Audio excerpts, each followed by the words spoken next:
لي بالكاب والنون ما شاء يفعل من بعد ومكنون ربنا سكر لي بالكاف والنون ما شاء يفعل من بعد ومكنون. alhamdulillahi rabbil alamin. Assalamu alaikum wa rahmatullahi wa barakatuhu. Rabbi israh li sadri wa yassir li amri wahlul uqdatan min lisani yafqahu qawli. Alhamdulillah, brothers and sisters, welcome to Echo from TOUBA, a program happening here in Lamphal TV every Wednesday at 3 o'clock. Of course, a rerun in next Wednesday as well, and Sunday night, inshallah. Echo from TOUBA, that wants to be a window for our brothers and sisters watching from around the world who want to know something about our beautiful city of TOUBA, the order, the Mouridia order, and what's happening in Senegal and also in Africa as a whole. Alhamdulillah, before we start, we're going to wish long life to our Khalif, Sheikh Sidil Mokhtar Mbake, Khalif of the order. May Allah help him finish all the works, all the projects he have for Sheikh Ahmadou Bamba. One of them that is very outstanding is the mosque that is being built in Dakar right now called Mazalikul Jinan, named after a very popular Sufi book of Serigne Touba called, which have the same name as well. And also we have a wonderful guest again for gender equality. We're having, because we've been having many guys though who came by. Today we have our sister Mame Diarra visiting from America. She lives over there in America, United States of America. She went to college over there at Hostos. I'm having problem pronouncing really Hostos College though, in the Bronx. Graduated in international affairs. She has an NGO called Yakar. We're going to let Mame Diarra introduce herself. Mame Diarra, welcome to the program. Hi, Fallou. Thank you for inviting me. It's a pleasure. Thank you. And Mame Diarra also very active in the community over there in the community, Murid community in America. Matter of fact, her father called Diarra, that I know. Well, I kind of forget though, but I remember him with Dambabu over there, very active in the in community life. Mame Diarra, again, we're gonna. There's a very wide range of questions I want to ask though before I come to your activities of the NGOs, what you're doing in Senegal, how you started over there in the U.S. So for the community here in Senegal watching, tell us about the life, your life over there in America. What can you tell us about it? My life in America is a life that normal, you know. My parents came to America, and instead of raising me how the Americans would raise their children, they brought Senegal to America and raised me how their parents raised them. Basically, I wake up, go to school. I used to go to school, wake up, go to school. From school, I go to work, come back home. When I come back home, I'm cooking for my father. And that's the life every day is the same thing. But, you know, it's a very busy place. Right.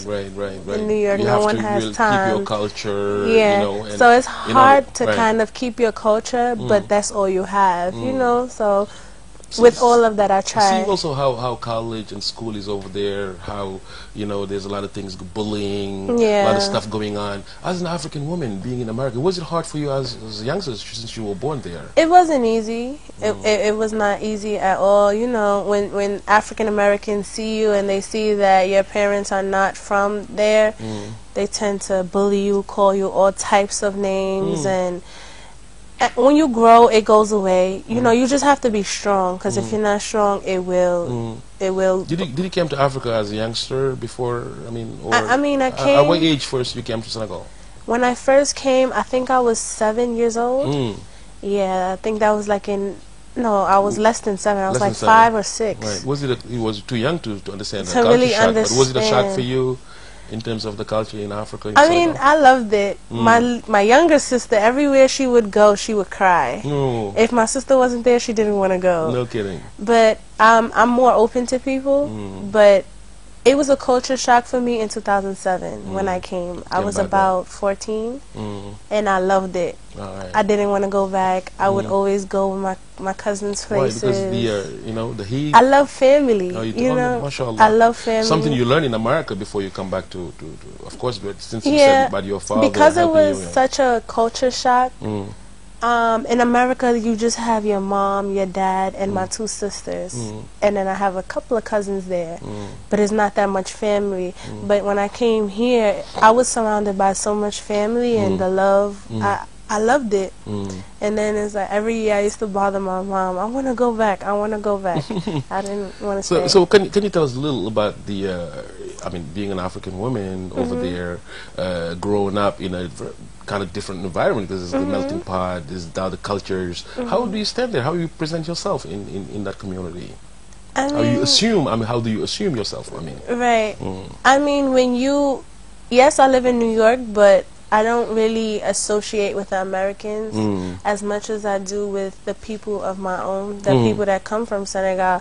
So it's not that hard. And when you have a mother that's teaching you the culture and teaching you how to dress, and what's appropriate and what's not appropriate, it's not that hard. Like, I come here and my cousin's like, yo, ninga degge or something. That's that. And I'm just like, because in your household, do you speak Wolof? Your father pushes you to my speak father your own never language. speaks to us in English. Never. Never. Well, this Spain, that's helpful though. Never. Yeah. Because when you spoke, that's why you know I even thought you were born here. Yeah. Your Wolof accent, which is very encouraging though, compared to a lot of people I've seen who are born in different countries who just cannot speak their own language. Yeah, it's like so something really families from diaspora should learn from Mame Diarra. You know, keeping your own culture will just benefit you, because everybody you see around there try to hold up to his own culture for challenges coming later on in life as well. This is the bedrock of culture. I mean, New York itself, there's a lot of cultures coming.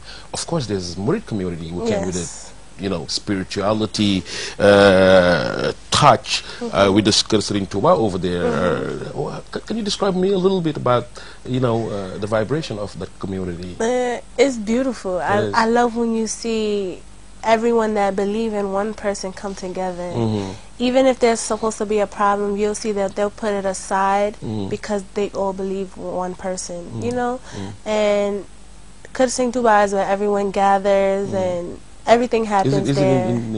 Yes, in Harlem? It's located in Harlem on 137th 137th Street, right. It's currently under construction, but still, like when we have maggals and other gatherings, there's enough space over there. Yes, or we'll rent out a church and have our gatherings there, and it just shows you that we are all one, whether you're Murid, whether you're Muslim, Christian, we're all one, because we're Murids gathering in a church. So that should tell you that whether it's Jesus Christ or anyone, we're one. You know, and I love the different organizations, like the different, like Mika, Lahasai, Ndawising TOUBA, we all come together. What is Mika? Mika We're going to take it one by one over there. Mika is our fathers, our uncles, they're the founders of the Murid Islamic community. Yes, in America. With Baloji. Yes. I'm one of your fathers, because I was there when we started that back in the late 80s, I believe, or early 90s. Yeah. It's been around for a long time. Right. And then you have Lahasai, who came after them. Lahasai meaning? Lahasai, basically the Bifals. The Bifal or the Yaifal. The Yaifals. Right. They any organization, if you have to cook, or if we need something to be taken care of, we give it to Lahasai. But with Lahasai, we started Ndawising TOUBA. Ndawising TOUBA started this year. Ndawising TOUBA meaning young search for Sheikh Al-Khadim Singh TOUBA. Singh TOUBA, by the way, the founder of the order. Yes. Right. We have Ndawising TOUBA. It was founded not too long ago, I think June or July, if I'm not mistaken. Of this year. Oh, that's very young though. It's brand new, but we come and we follow after Lahasai. We're behind Lahasai. They tell us what they need from us, and we follow their lead. You supply that. Yeah, and if you watch and you see, the Bamba Day was very successful. After the Bamba Day was the Magal Sokhna, and then there was... What is a Bamba Day over there? Bamba Day is on the 28th of July, I believe. Right? Every year, Every year, the 28th of July, we come together and we celebrate Cheikh Khadim, Sing TOUBA. Right. And basically we march from 116 to 125th, and Sing Mamour gives us a lecture at the State Building. From there, you know, we go to Sing TOUBA, we have lunch, we all gather. And then from there, the lecture goes on at the United Nations. But the organization was phenomenal. Everything that was needed was there.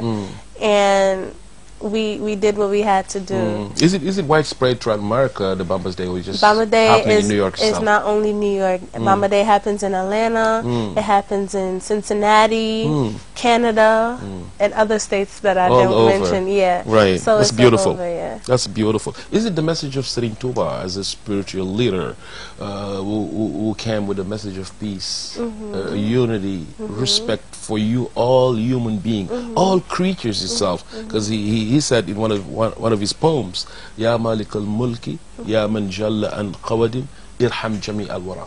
You, the Creator, O Allah, please help all creatures. So he's not standing for just one particular community. He's in love for all Allah's creatures. That message of Serigne Touba, which is just resounding of peace, does it resonate throughout America right now with the help of Mika, Lawi Lakasai, and so on? It really does. It does. When you see us come together, all you see is respect, peace, and we're all getting along. We're all one.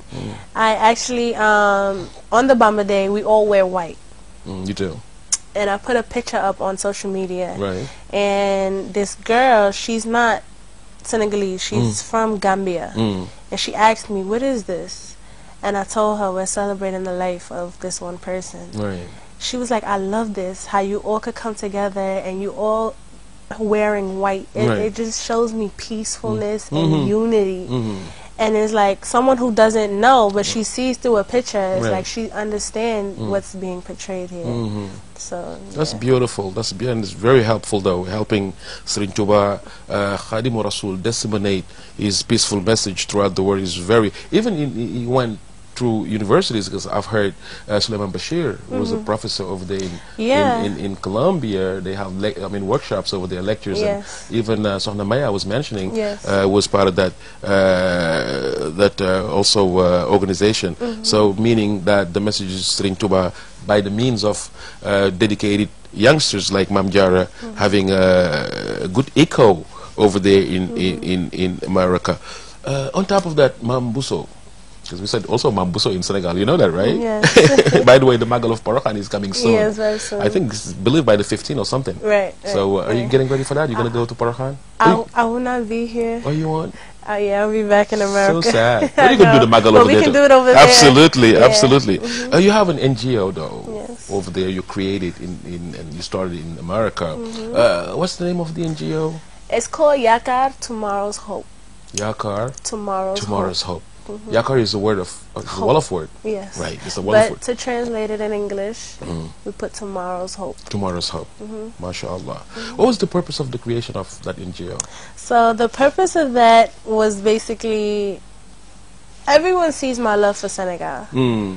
And like I said, if someone put Miami or these other luxurious places that people go to visit and put Senegal, I would choose Senegal any day. You'd rather come to Senegal? I'd rather come here and be with my family, you know? But I come here and I see that I'm in the taxis and I'm supposed to go somewhere. I see the talibas in the streets begging for money. And I see the maltreatment and I see the way that they live life. And it hurts me because they don't deserve that. Right. And it's not only talibas, there's the orphans. This is from your last trip? In 2007. 2007. Yeah. The famous 2007, 2014. Right. I'm just seeing everything that's going on, and it hurts me because I have a deep love for kids. I love kids. So when I see them and they're not living the life that they really should be living, it hurts me, and I'm just thinking to myself, they don't deserve this. Right. Like, and it should be changed, but I don't really see any change happening. And that's what gave me the idea. And I was speaking to my coworker. Me, I'm a shy person, so it's like I have a lot of ideas in my head, but I don't automatically put it out, right? And my coworker pushed me. She was like, "I'm not gonna let this go. You have to do Your something." coworker's African or she's American? She's American, right? Yes, she's actually Caribbean. She is Caribbean, yes. Right? And she spread the word to my boss. And my boss came and talked to me like, I can help you with this NGO. You took pictures or videos, or what happened? You just... I have videos. Or you explained them just No, what happened? I don't. I just explained it out of my Right, mouth. right. I just explained it to them. And basically my boss, she has NGOs of her own, her husband. And she was like, I can help you. And they gave me the idea of the event. And we had an event basically to just explain to people what we want and our goal. And we had an event and it was successful. We had different vendors, as you can see, my shirt, right, Afro King style. They sponsored. Your shirt is it has my logo. Oh, your logo on it. It's my logo, right. And it says Yaka. Tomorrow's Hope. Right. And they sponsored. We also had a hijabi because you needed some means in order to start your NGO, you know, your collection, basically. Stuff like right. And at the event, we collected clothing, school supplies, food, canned foods, and we set up barrels to bring back here and help orphanages, and basically that's the start, and we plan to go far. Right. You will with your dedication. I'm sure you will do that. Yeah. Besides those activities, there's something else you're doing over there, though. In terms of, you talk about photograph. Yeah, I teach kids. I work my job. I work at a school, a middle school, kids, young kids of age 16 or younger, and I teach photography with them. I do many more, but photography is the main one. Means all your activities actually swirling around kids. That's beautiful. That's beautiful. That's very dedicated. And also, since you got all that collection, those means for youngsters here, for schools here, what was your target when you came back? There's a special school you went, or there's some people who talked to you about, you know, who needed help that you got reached to? I didn't speak to anyone. You did not? I just wanted to surprise. Right now I want to work with orphanages, the orphans that don't have moms or dads, they don't see their... That's hurtful. There's a lot of them around. There's a lot of organizations, though. Right. And that's why I chose TOUBA. MashaAllah. Because I see the orphanages here in Dakar, they have a lot of help already. But you go to the villages and the other, you know, they don't really have as much help as they can get. Right. That's why I chose to help out in TOUBA. My main goal was the Sokhna Jaras in Porokhan. Right. But because of my event, I received so many baby clothing. I decided to go with the orphanage Sokhna Jara. To spread it out. In TOUBA. Yes, in TOUBA. Okay, that's the one in Darminam, or? I cannot pronounce the name for you. Right. It starts with an N. Right. But yeah, it's in TOUBA. Right. You'll get used to it. Yeah. But you know, bringing your goods and you know, having. Investing your time, investing your money and knowledge in that, because sometime in Africa there's a lot of things going on. People can come to you and say, okay, I have an orphanage, I'm doing this for kids, but are you doing some investigations before you give out your goods, or before you have any contact with those type of person, or are you doing it firsthand by yourself? Because I've seen a lot of organizations really who are around, who present themselves to be very good NGOs, but on top of it, I mean, underneath of it, they're doing some things that is really not Muslim. Oh no. Well, with the orphanage wise, because it's just a start, someone told me about the orphanage, and I seen videos of them, and you know, they have videos and they show that they need help, and I see the kids, so that's why I chose the orphanage. And you know, it was through a friend of my mother's, right, and I decided this is who I wanted to help. But as the organization grows, then you know, it'll become official and bigger things will happen, Right. which will require research and Right. others. Right. But I'm not going to be a devil advocate here, though, in terms of giving a good presentation of what happened in, especially with the kids you see on the street, because a lot of people think most of them, if you say 90%, most of them, they're not from Senegal, because we have very poor borders, though, people coming in go the way they want. But what happened is a lot of teachers also come from villages around Senegal, come with kids. Those families over in, for instance, Guinea-Bissau, not to name anyone, they think that they're in good condition. They don't know, because it's very hard to travel from Guinea-Bissau. But the thing is, when they have their kids in Senegal for 5, 6 years, and they go back finishing the Quran, they think everything is all right.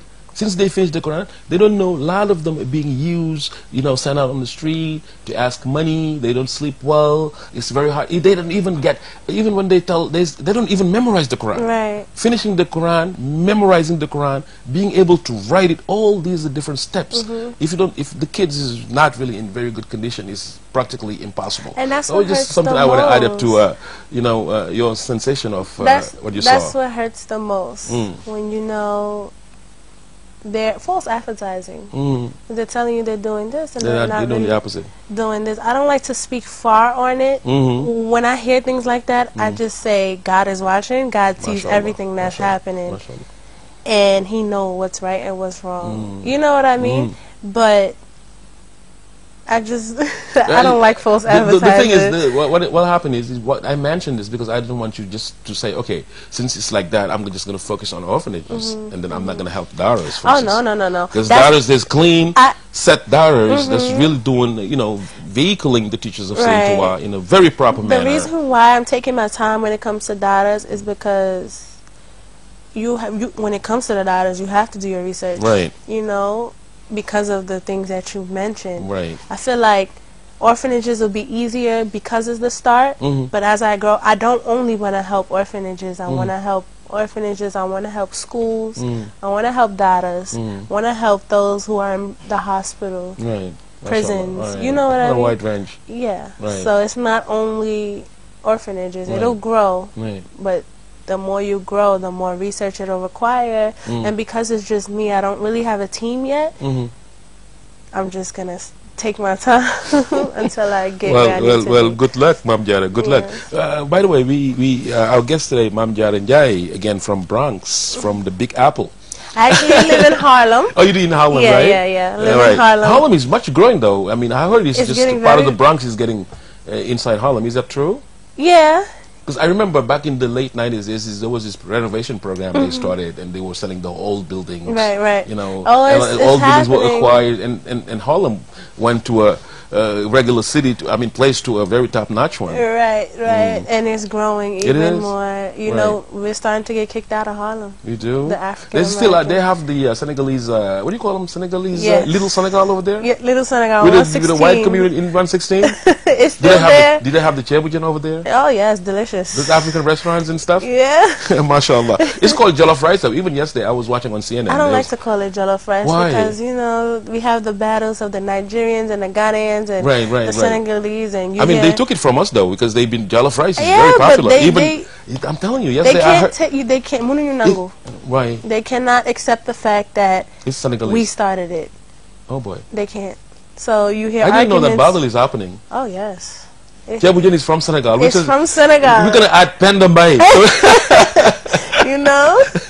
We're going to add Pendambay, so they're going to know this is not from somewhere else but here in Senegal. That's beautiful to see. The teaching of Sheikh al-Khadim, he really focuses on respect for all human beings. We just say, we don't even, in the Murid community, we don't even say gender. We just say everybody with the head on top. That's how S.Fallou beautifully described it. We just respect the form of a human being. You're a human being. We're not saying these ladies and men and youngsters or old. You just are a human being, wherever you are, needs, no matter your color, no matter your affiliation, that human being needs help. And this is very profound in Serigne Touba's teaching, though. So if you see any teaching that has no respect for women, no respect for youngsters. This is definitely not from Sheikh Ahmadou Bamba Khadim Rasoul. This is definitely not from him. So, I'm not saying that America had some advance, maybe, in terms of respect for women and stuff like that. Being an African woman on top of it, and we came to Senegal and then, you know, kind of live with experience with, you know, the community. What's your feeling about how African us we treat women in Senegal? Is it okay, or we have work to do? I feel like we came a long way, but we still have some work to do. I just feel like maybe when it comes to, if you want to compare us to, you know, African Americans, I feel like we respect women more. But we still have some work. Some work to do. Yeah. Like what, for instance? We could, I just feel like we need to understand the value of women. Women are powerful. They are, absolutely. You know, we are mothers, sisters, you know. Almost everything. We deal with a lot. Right. We deal with a whole lot. So I just feel like if people were to understand the real value of women, we could go up there. Yeah. And even the Quran, if you see how, like, the teaching of Sheikh Al-Khadim, in the line of prophets, Adam started it. And Adam, they say, okay, Hawa, meaning the wife of Adam, was created by the side of, on the side of Adam. Allah is like, He knows how man can be boastful. They can be saying something that's really ridiculous. On that line of prophecy, all of a sudden, it seems like it's cut off during Moses' time. Right. And when they started, they pick it up again. There was only a woman over there, without a man. Right. This is how you should understand the power of this a woman, message. yes. And if Allah knows that man can really defigurate many messages, so He just trusted a lady. There's a quote. Meaning Maryam. Yes. Right. Who started the line without a man being right, there. Right. There's a quote. I can't say the exact quote, but behind every great man is a woman. On the side. Yes. I'd rather say on the side. Yes. Right. They are our mothers. They are a our man sisters. Can do a lot, but they can't do everything. Right. There's certain that. But well, my understanding on that is already biased when they say behind any great man. On the side of every great, because they are our mothers. We can be superior to women. With no woman, with no it's mother, impossible. There's no man. Right. You know? Right. So I just feel like we deserve a lot more respect than we do get now. But don't forget, behind every great man, there's a great woman by his side. By his side. I like that. Yeah. Right. So can you if there's advice? Because I see, okay, the behaviors in terms of relationship, you know, men and women, for women, but in terms of getting ready, taking business in their own hands, like just Mame Khadija used to do. And I remember also during Serigne Touba's time on his compound in Jurbel, most of the economic work of Jurbel were from the compound of Serigne Touba, by the women who used to do, you know, works over there, cleaning, making clothing, and doing a lot of stuff for the community over there. So in terms of for economic betterment, is it African women, as your experience, what you saw, is something they need to do more, or is it okay? I mean, now we're evolving, well, in my community, from what I see, business-wise, we're doing what we have to do, you know? And I would say, like, advice-wise, don't be scared. I feel like in life you have to take risks. Right. Not risks, you know, that would get you in trouble, or, but risks to better yourself. You know, no one is whole. You know, no one's no one really knows whole. everything, right? Exactly. Right. You have to take certain risks to learn. It teaches you a lesson, you know. So behind every mistake there's a lesson, but I just feel like, just, you know, don't be afraid to take risks. Don't be scared. Don't feel like, oh, well, only he can do this, so maybe I should just stick. But you know you're good at it. If you know you're good at this, do what you gotta do, you know. Right. And Just do something.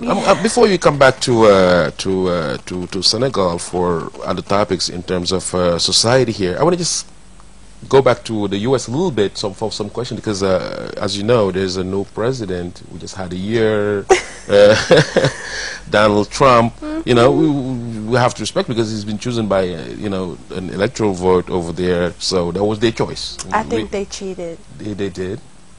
But I don't think he was. I think he won. No. So you believe in the Russian yes. meddling and stuff? Very. You do? Yes. I heard there's some investigation going on. Yeah. Yes. See, whatever happens in the dark will always come to light. Comes to light, right. You know, so. But seeing also is kind of mind-boggling, though, if I see how Americans really, because most of them are very open-minded, though, and very respectful, and yearning to good knowledge, good behavior. It's a contradiction choosing, I mean, we away, though, we're not judging him. But also, it doesn't match, though, with the... and that's why I said, America I as a feel like whole. he had help. I feel like he had help. He doesn't deserve the place. He was smuggled in the White House. Yeah. I I feel like he had before the presidency.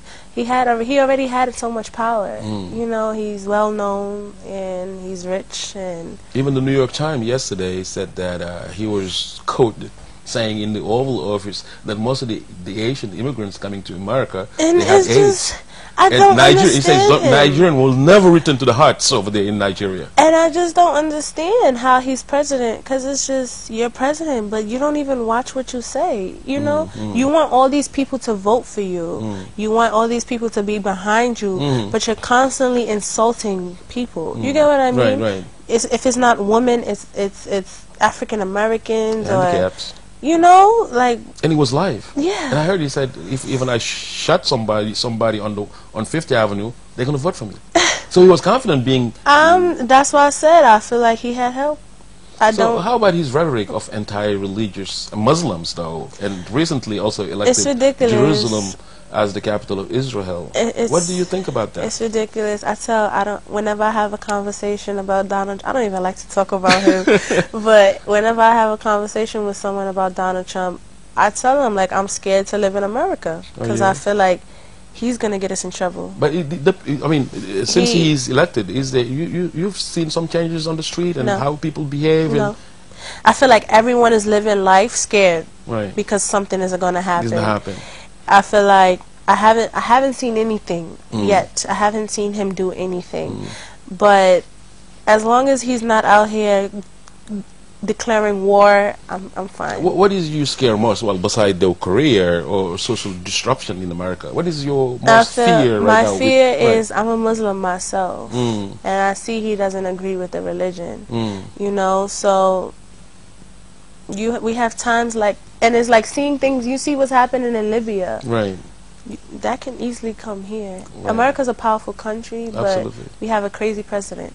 So, but don't you think also Americans are kind of tired of having always a president that goes around the world and tell them what to do? I mean, remember we had Obama who came here tell us that, you know, you guys should, you know, dress this way or talk that way. I mean, Americans, I mean, for sure also they're not going along with those type of ideology. Isn't it they have enough of, you know, other president telling other countries what to do as well?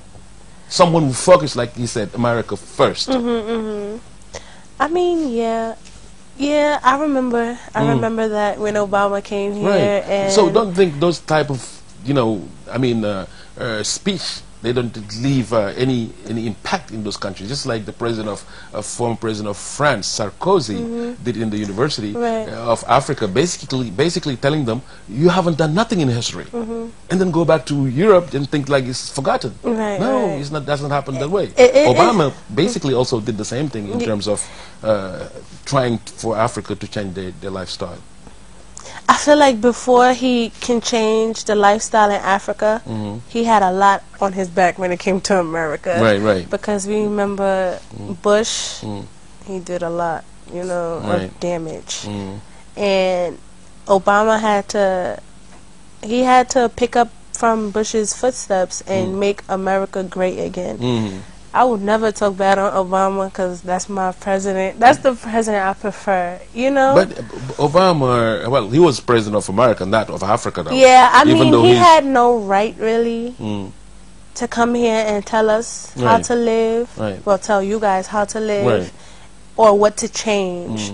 I feel like if he was going to do that, he should have made a visible change himself and show the people that I want to help make Africa great again, you know. But I feel like before he can talk, he has to worry about his country first, right, and then come here to say something. And well, you can give advices though. Nobody's stopping him from. You can but definitely. You cannot just. You're not helping. Even the Millennium Challenge. This is kind of you know, help that is being done by the U.S. though. It's been going on for many years. It's lots of money that's been pouring in African countries to help them directly though build roads and hospitals and stuff. So you have to be elected in terms of how you doing in democracy, how you doing in a lot of stuff. And Senegal obviously was selected on the Millennium Challenge, and that organization was put up by George Bush, and the son who was president also, not even Barack Obama. So it's not really something you can put your hand on and say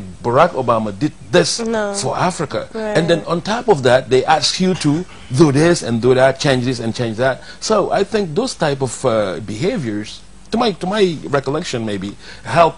I mean, made some Americans who kind of understand on a wide range of international relationship just wanted to choose another one who just take care of their own country. Yeah. That's my personal opinion, though. You're right, but the person they chose wasn't the person. Wasn't the right one. I'd rather Hillary any day. You do? Yeah. What's he gonna do for us? Right now, living... I'm not sure even he know where Senegal is, though. Will he even... You see how all the presidents come here and visit GAYE? Right. Will that happen? I don't think so. I don't think so either. And if it does... But as long as he does well with America, as long as he does well, you know, you can have all You see how everyone's scared of him now as the president? What he needs to do is take that fear from everyone and show that he can make America great. But right now his attitude is just disgusting. And also I see China. I mean, that wasn't even preparation. It just came in my mind, though. Growing up being a big rival to America, economic, I mean, power, whatever. Even if you go around Dakar or other African capitals, all the big roads, all the big projects has been done by Chinese. So is it in terms of, because I always hear right now that America has a good economy, the percentage of 2%. I don't know how they quote that, but I've seen being in Senegal and see the movement we used to have in terms of people who go and import or export from America, and seeing though, I mean, the turn that is happening, because it's first and I'm seeing it. You go around, a lot of people will tell you, okay, I'm going to China to buy goods, I'm going to other countries instead of Dubai, I'm going to Emirates Arab United, instead of, and before, back in the 90s, it used to be America. It used to be America. And being over there, is it you feel the economy like being hurt, even though we very little in terms of contribution, in terms of economic contribution, but if Senegal does that, around Africa, all these small countries do that, it's going to, in the long run, I believe it's going to hurt the country. Of course. We already hurting. We are hurting, and America's changed.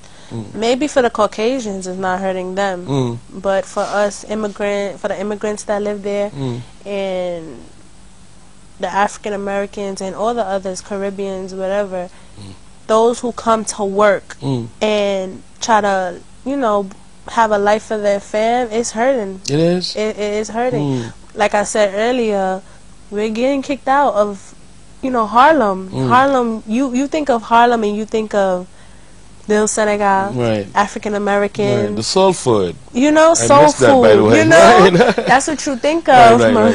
But you see the Caucasians, they're living. They're taking places. Yeah, especially when you go in the Upper West Side, or instead of seeing, you know, you see in Caucasians moving out the people that used to live there and sending them somewhere else so that they can come and live. You know, because rent is high, or what happened? It's expensive. It is. It's at the point where if they don't move us out, we're moving ourselves out because we cannot afford it anymore. You know, it's changing. It's sad though. It's sad. It's So I very think sad. China will definitely. I don't know, but and they come without ideology though. Wherever you go in Dakar, where they have places, they work over there. They work at night. They don't even work during the day. So they don't care if I'm married with my beard, with my bailad, you know. But why you come? If you come and want to change my culture for some ideology you had before, it's gonna make things very hard. Much harder. So beautiful, Sokhna Diarra. Hope things are going to change. I mean, that's you're an American. I'm not. I'm just having a conversation for the sake of our viewers, though. Yeah. Wonderful. We're getting again Mame Diarra NDIAYE visiting from America as well. Went to Hasters College, graduated in international affairs, and then very dedicated. Have a yakar NGO, want to help orphanages though, which is a very noble act. Children need to be respected. Children need to be helped, especially on the side of women. It should be equality in terms of humanity. Allah says He's created all human being in one spirit, one soul. So we belongs to Allah, and inshallah to Him also we will return. Coming back here to Senegal, Mame Diarra, your namesake, your Mame Diarra, the mother of Sheikh Ahmadou Bamba, has a great day coming. There's a celebration in Porokhane, which is a city a couple of almost 100 miles away from the city of TOUBA, called TOUBA itself. Every year, she's the only known woman who had a date like that, celebration where all women go and celebrate. Everybody though, it's being realized by the family of Serigne Bassirou Mbacké.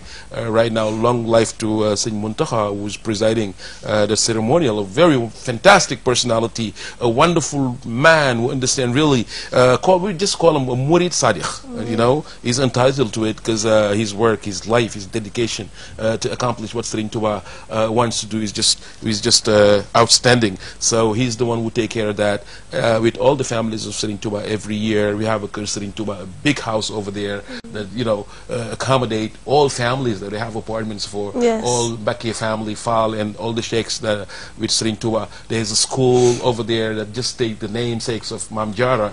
They teach them Quran, how to work, and all the kind of stuff.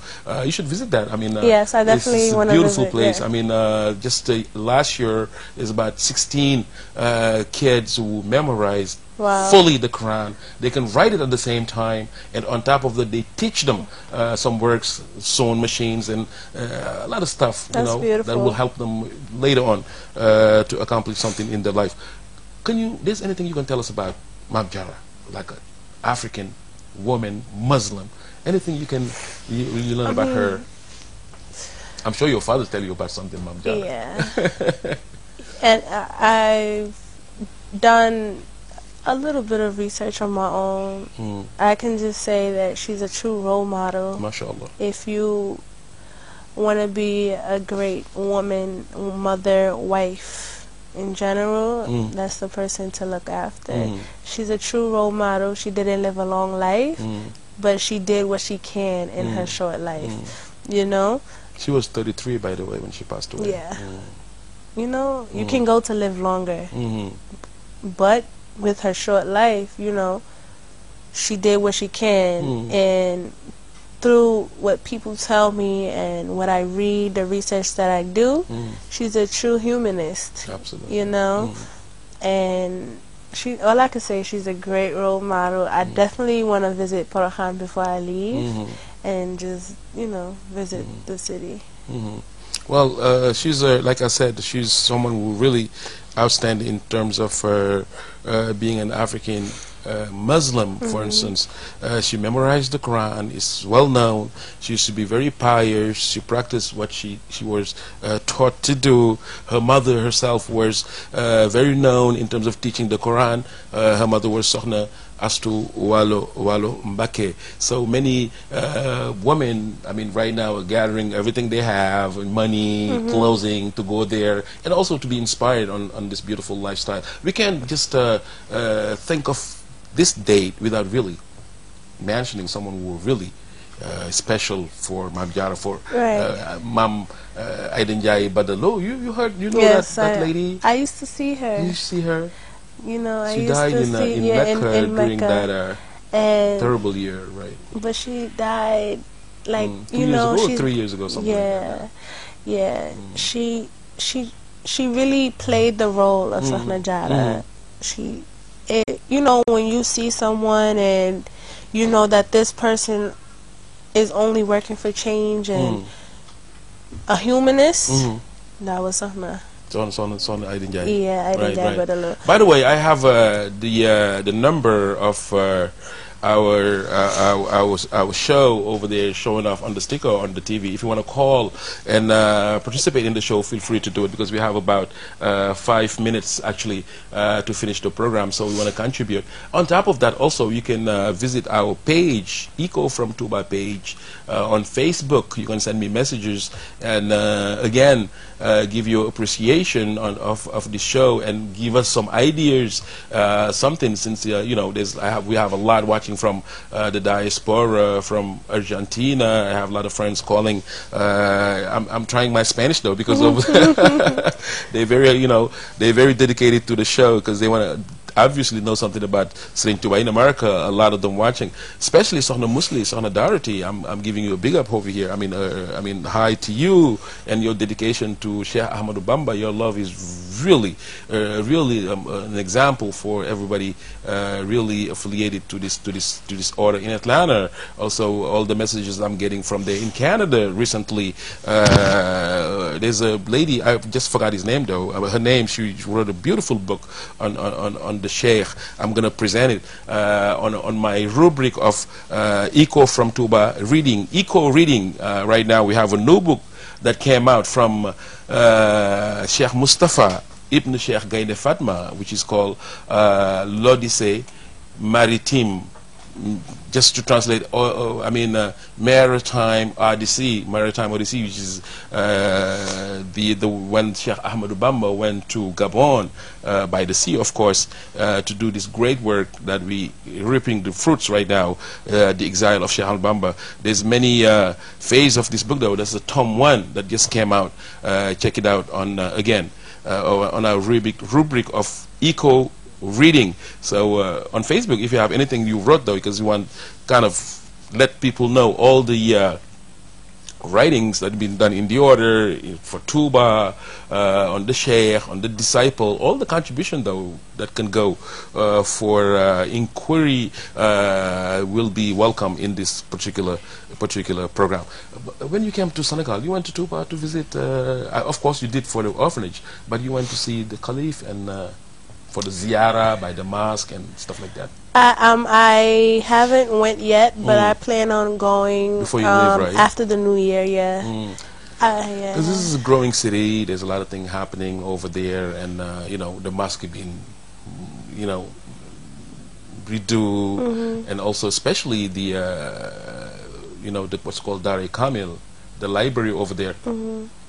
I think there's a guest. I mean, someone on the line. Please welcome. Yeah, assalamu alaikum, sir. Wa alaikum assalam wa rahmatullah.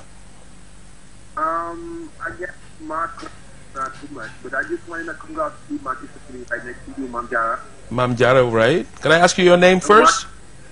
My name is Pape Demba. Pape Demba, where are you calling from? I'm calling from New York. From Europe, mashallah, Pape Demba. I'm calling from New York. Mashallah, Pape Demba, thank you. And I congratulate you both. Thank you. Talking about it. Thanks a lot, I appreciate it. About people. And I'm just now bring my part of the. Let me pick up the volume a little bit because I can hear you. Can you? You hear me now? Hello. Hello, yeah. Yeah, I just want to bring a little bit about what you're doing. Thank you. You're doing a very good job.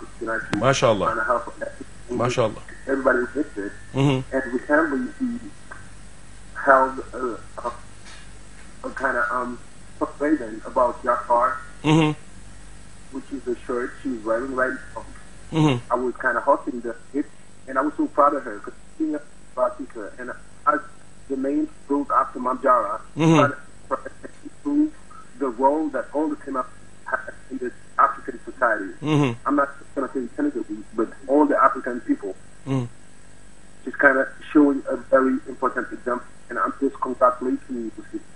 MashaAllah. and telling you to move forward. And this your success is right in front of you. So, MashaAllah. Well, Diarra, Papito, you from NSP Ndawi TOUBA. That's it. are you member of Nawi Srin TOUBA? You member of that organization? Yeah, I'm the leader of community action. MashaAllah. So beautiful. Yeah. Keep up the good work. Thank you so much. You're welcome. You're welcome. Thank you so much. Hi, Diarra. Bye-bye. Bye. You have someone, Diarra, calling from Europe, congratulating you on the good work you're doing. I want to shout him out. Go ahead. He's a brother to me. You know, for my event, he hosted my event, and you know, he's a very good person. So shout out to you, Fafino. Alhamdulillah. Alhamdulillah. kon ma tase la ci olof moom jàmbaar la ci kon. Waaw. Lu muy def. Taalibe Sëñ Tuubaa la de. Taalibe Sëñ Tuubaa la. Waaw. alhamdulilah mi ngi góorgóorlu ci yaakaar. mi ngi si sonn. bu baax a baax a baax. bu baax sax. alhamdulilah noonu la. kon nag da ngay wax ñi nekk foofu aussi. ñu def ni yow. di ñëw di jàng seen culture. di jàng li ñu am ngir gën a wane Sëriñ Tuubaa. ndax loolu mooy sëriñ bi. ñoom dañoo am seen culture fonk ko. yow nga bokk foofu. jàng fa. taxul nga bàyyi sa jàng. waaye ñëwaat fii. ngir jàngale Sëñ Tuubaa am ngir mën koo yóbbu foofu wane ko. yaakaar naa la ñu war a mën a dimbalee sëriñ bi de. loolu la de. waaw alhamdulilah. you know. mënuma sori mais. You know, just following the footsteps of Sëñ Tuubaa. Right. And Sokhna Diarra. You know, just to do what we can. Yàlla gëmul nelaw. Dëgg la. Sëñ Tuubaa gëmul nelaw. MashaAllah. He sees everything that's happening. MashaAllah. Well, this is something to look up to, though, Mame Diarra, of course. So if you want to come to the conversation also, you can go through the same number. And there's an international number as well, though. There's a rerun of this program on next Wednesday. We'll see also by Sunday if we're going to put up the program again. And we're going to upload it as well on YouTube and on our Facebook page. Check it out, Eco from TOUBA page. Like it and also help others spread the word, because it's a window for presenting books, works, whatever we're doing for the sake of Sheikh Ahmadou Bamba Khadir. And Allah knows He's done a lot for our community. He's done a lot for Africans, for Muslims in general, being a dignified servant of Rasulullah sallallahu alaihi wasallam. He did a beautiful and amazing. I mean, I'm saying a lot of people, if they knew what Sëriñ Tuubaa represent, believe me, it's going to be hard even to go to TOUBA right now. It's going to be so crowded. He's the person of Sëriñ Tuubaa. We're going to finish that with his personality and what he represents. What Sheikh Al-Khadim represent for you? Sheikh Al-Khadim represents leadership. He was a leader. He represents. It's like when you describe Sheikh Al-Khadim, you cannot use just regular words. He was extraordinary. Absolutely. You know, sometimes I read the things that he's done and I read about him and I get so emotional. Absolutely. You know, I listen. The hardship he went through. You know, like when I read what he went through in Gabon, and I don't want to go too far because my knowledge is not too far. Well, it's okay. But he was his work was unbelievable, and also being also conscious of he did the work for us. I think it's the main. He paved the way for us. Right. You know? Because he said if that wasn't for you people, you guys, I mean, meaning us who were affiliated to him, I would not spend a night or a day on this planet. So meaning he came for us. Right. And on top of that, he said, "Karamati khattu yadi," my karama, my miracles are my writings. So I cannot understand also people who said, okay, we in Sëriñ Tuubaa, we love Sëriñ Tuubaa, they want to be inside the movement without really studying what Sëriñ Tuubaa wrote. So there's a lot of people who see other people around and say, okay, these guys are murid. That has nothing to do with Sheikh Al-Khadim. Sheikh Al-Khadim has his special heritage, line of writing. If you want to know him, approach the people who know. There's the Daré Kamil in TOUBA. There's resources that are very resound in the community. You can go to, they can teach you, or see Mame Diarra if you're in America, with NDIAYE, right? And the Lakhasai also, they can help you really understand who Sheikh Ahmad Bamba, not who he was, because he's just outstanding as a person, but what kind of teaching he taught to his community. So, Mame Diarra, what's going to be your last word? Because this is an hour is so short to get a lot of ideas from you. But hopefully, you're going to come back when you come back to Senegal. Definitely. We're going to have you back, and then Yakar will grow up, and then there's a lot you're going to accomplish, inshallah. Yes, what's going to be your last word? People are going to give salam to, etc. I just want to thank you again for inviting me, and just thank everyone that's watching and knowing that Yakar will grow, and just asking for all the support that I can get, you know, and want to thank TOUBA, thank Mika, Lahasai, everyone. Who's the president of TOUBA? Jorin Josimbai. And Mika right now? Mika right now, his name is on my tongue. But you can't. You just. I know his name is on my tongue. So just hi, President. Assalamu alaikum. Right. I remember sitting back in GAYE before. Yes. He passed away, I believe. Yes, he passed away not too long ago. Also he was like a grandfather to me. Right. You know Baloji, the American guy, the first one who when we started it, he was a Taliban of Sri Murtada from Jersey. I'm not really Okay, it's a while ago though. Yeah. I know. I used to know the ex-president, S.Fallou, before the new one. I know the new president's name, but I just kind of forgot his name. S.Fallou is not the president no more. Oh, okay. There's a new president. Okay. But I just want to thank everyone. Also, Jorin. We have the president, Jorin Josimbai, and we have Jorin Mama Amar, which is the vice president. And then we have the rest of the bureau. MashaAllah. Well, thank you, Mame Diarra, again. Visiting from America, from Hastos College, from the Bronx, a Murid, a woman from Senegal, born and raised over there in America, who has an NGO, once again, called Yakar. Hope for the future, helping orphanages, children running around Africa with no help. Hopefully, governments will learn from this type of dedication and start doing something concrete for youngsters. Alhamdulillah, until next time, assalamu alaikum wa rahmatullahi ta'ala.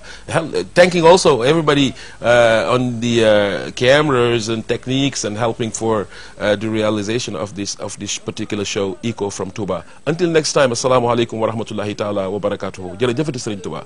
Jaraw lakki Mame Cheikh Ibrahima Fall.